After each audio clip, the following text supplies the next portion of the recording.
စောင်းစည်းကွက်မှာ United တို့တကယ်ပဲကစားသမားခေါ်တင်ပြီလားမကြာခင်မှာစောင်းသည့်စည်းကွက်ကိုချင်းနှင်းဝင်ရောက်လာတော့မှဖြစ်ပါတယ်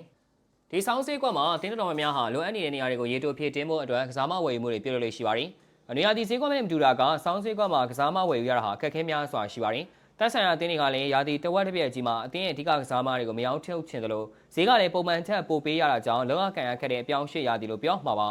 ဒါပေမဲ့လည်းတချို့အသင်းတွေအတွက်ကတော့ပထမရာသီဝက်ကအားနည်းချက်တွေကိုဖာထိနိုင်မှုအတွက်မဖြစ်မနေကစားမဝယ်ယူမှုတွေကိုပြုလုပ်ရလိမ့်ရှိပါတယ်ဒီဆောင်းဝေးဈေးကွက်မှာလှုပ်ရှားမဲ့အသင်းတွေထဲမှာ United ကလည်းထိပ်ဆုံးကနေပါဝင်နေပါတယ် United ကလက်ရှိအချိန်မှာအသင်းအဓိကကွက်လက်လို့ Bruno Fernandes ကိုတလဝင်းကျင်လက်လွတ်ဆုံးရှုံးထားရတယ်လို့ Mainu Dilit Maguire တို့ကလည်းဒဏ်ရာကနေပြန်မလာနိုင်ကြသေးပါဘူးဒါအပြင်အားထားတဲ့အာမန်အမ်ဘူမိုမာဇိုင်တို့ကိုလည်းအာဖရိကဖလားပွဲကြောင့်ဇန်နဝါရီနှောင်းပိုင်းအထိလက်လွတ်ထားမှာဖြစ်ပါတယ်ဒါကြောင့် United ဆောင်းရာသီဈေးကွက်မှာအင်အားဖြည့်တင်းမှုတွေပြုလုပ်သွားဖို့ရှိနေကြတာပါလက်ရှိချိန်မှာ United ရဲ့ radar ထဲမှာရှိနေတဲ့ကစားသမားကဘုံပေါင်းတော်မဲ့တိုင်းစစ်ကစားသမားစီမန်ညိုပါဒါပေမဲ့စီမန်ညိုဟာ United ထက်စာရင် Man City ကိုပြောင်းဖို့အတွက်ပို့ပြီးတော့ဆရာထက်သန်နေတယ်လို့ United ရဲ့အဓိကဖြည့်တင်းရမယ့်နေရာကလည်းတောင်ပန်ထက်ကွင်းလယ်ပိုင်းဖြစ်နေတာပါဒီအတွက် United တို့ပြတ်မှတ်ထားနေတဲ့ကစားသမားတွေရှိနေပြီး Brighton က Belibal, Burnley က Adam Wharton, Nottingham Forest က Elliot Anderson တို့ကရေပန်းအစားဆုံးဖြစ်နေပါတယ်ဒီကစားသမားတွေရဲ့တန်ကြေးဟာလည်းအနည်းဆုံးပေါင်တန်း80ဝန်းကျင်လောက်ရှိနေတဲ့ပြင်တက်ဆိုင်ရာကလပ်အသင်းတွေကလည်းစောင်းစည်းကွက်မှာရောင်းထုတ်ဖို့အစီအစဉ်မရှိတဲ့ကစားသမားတွေဖြစ်နေပါတယ်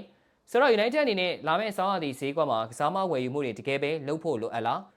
United ဟာအာဖရိကဖလားပွဲသွားကစားတဲ့ကစားသမားတွေပြန်မလာခင် Wood League ဘန်လီတို့ကိုဆက်လက်ရင်ဆိုင်သွားရမှာဖြစ်ပါတယ်အဲ့ပွဲတွေပြီးရင်တော့ Arsenal, Brighton, Man City တို့လိုပွဲချက်တွေဆက်လက်ရင်ဆိုင်ရမှာဖြစ်ပါတယ်တကယ်လို့ဘန်လီနဲ့ပွဲမတိုင်ခင်မှာဒဏ်ရာရနေတဲ့ Bruno Fernandes, Dilit, Maguire တို့ပြန်လာနိုင်ခဲ့ရင်တော့ United အတွက်လက်ကျန်ရာသီဝက်ကိုဖျက်ဆီးမှုလုံလောက်မှုရှိတယ်လို့တော့ကနဦးသုံးသပ်ချင်ပါတယ်ဒီနေရာမှာနှစ်ပိုင်းခွဲပြောရပါမယ် United ဟာကွင်းလယ်ပိုင်းမဖြစ်မနေဖြည့်တင်းဖို့လိုအပ်တာကတော့အမှန်တရားပါ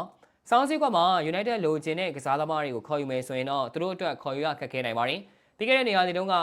ယူတန်း200ဝန်းကျင်အသုံးပြုထားတဲ့အပြင်ဒီစောင်းစည်းကွက်မှာယူတန်း100ထက်သုံးမယ်ဆိုရင် United ရဲ့ဘဏ္ဍာရေးဘတ်ဂျက်ကိုထိခိုက်မှုတွေရှိလာနိုင်ပါတယ်ဒီအချိန်မှာခေါ်ချင်တဲ့ကစားသမားနဲ့အရင်သဘောတူညီမှုယူအကျိုးသဘောတူညီမှုယူပြီးကစားမရဲ့တက်ဆိုင်ရာကလပ်စီကိုရာသီကုန်ထိအငှားပြန်ချတာက United အသင်းအတွက်ကောသူတို့ရဲ့တက်ဆိုင်ရာအသင်းအတွက်ပါအသင်းတော်ဆုံးပုံစံဖြစ်နိုင်ပါတယ်လက်ကျန်ရာသီဝက်အတွက်ကိုတော့ရေတိုအသုံးပြုနိုင်မဲ့ကွင်းလယ်ကစားသမားကိုပြောင်းပြီးတော့စဉ်းစားသင့်ပါတယ်ဒီထဲမှာဝုကွင်းလယ်ကစားသမားဟောင်းတစ်ယောက်ဖြစ်တဲ့ Ruben Neves ကလည်းတစ်ယောက်ပါဝင်ဖြစ်လာခဲ့ပါတယ်